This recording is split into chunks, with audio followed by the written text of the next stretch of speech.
सर्वात मोठी बातमी आता पुन्हा एकदा राज्य मंत्रिमंडळाच्या विस्ताराची जोरदार चर्चा सुरू झाली आहे. मंत्रिमंडळात वर्णी लागावी म्हणून अनेक जण गुडघ्याला बाशिंग बांधून आहेत. तिन्ही पक्षाचे आमदार मंत्रिपद मिळावं म्हणून लॉबिंग करताना दिसत आहेत. तर दुसरीकडे रिपाई नेते रामदास आठवले यांनीही एका मंत्रिपदाची मागणी केली आहे.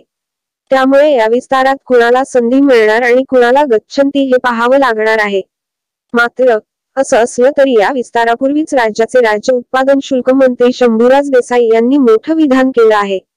महाराष्ट्राच्या राजकारणात महाभूकंप होण्याची शक्यताच देसाई यांनी वर्तवल्याने खळबळ उडाली आहे.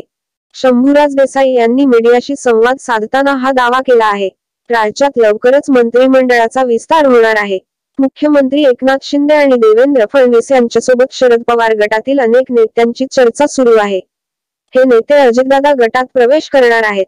त्यामुळेच कदाचित मंत्रिमंडळ विस्ताराला विलंब लागत असावा, असं शंभूराज देसाई यांनी सांगितलं. शंभूराज देसाई यांच्या या विधानाने खळबळ उडाली आहे. दसरा, दिवाळीत नेहमीच मोठे धमाके होत असतात. यावेळीही मोठा धमाका होणार आहे. राज्याच्या राजकारणात मोठी उलथापालथ होणार आहे, असा गौप्यस्फोटही शंभूराज देसाई यांनी केला. त्यामुळे शरद पवार गटातील कोणता नेता महायुतीत येणार याची चर्चा रंगली आहे. शरद पवार गटातील एकच नेता येणार की आणखी काही नेते येणार याबाबतची गुप्तता राखण्यात आली आहे. देसाई यांनीही त्याबाबत बोलणं टाळलं, पण त्यांनी राज्यात मोठा भूकंप होणार असल्याचं जाहीर करून टाकलं आहे. त्यामुळे राजकीय वर्तुळात खळबळ उडाली आहे. राज्यात शिंदे फडणवीस यांचं सरकार आल्यानंतर राज्य मंत्रिमंडळाचा विस्तार झाला नाही. हा विस्तार काही ना काही कारणाने पुढे जात गेला. विस्तार होणार एवढीच माहिती मीडियाला वारंवार दिली गेली, पण कधी होणार हे सांगितलं नाही. त्यामुळे शिंदे गट आणि भाजपमधील इच्छुक चांगलेच अस्वस्थ झाले होते.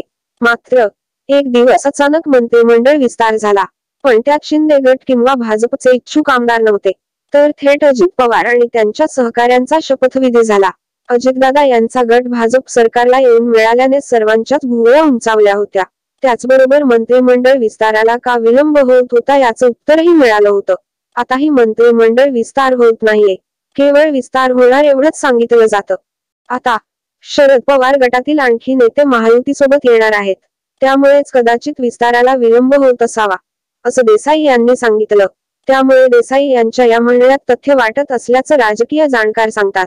शिवाय देसाई हवेतील गप्पा मारत नाहीत. ठोस आणि मुद्द्याचंच बोलणारे नेते म्हणून त्यांची ख्याती आहे.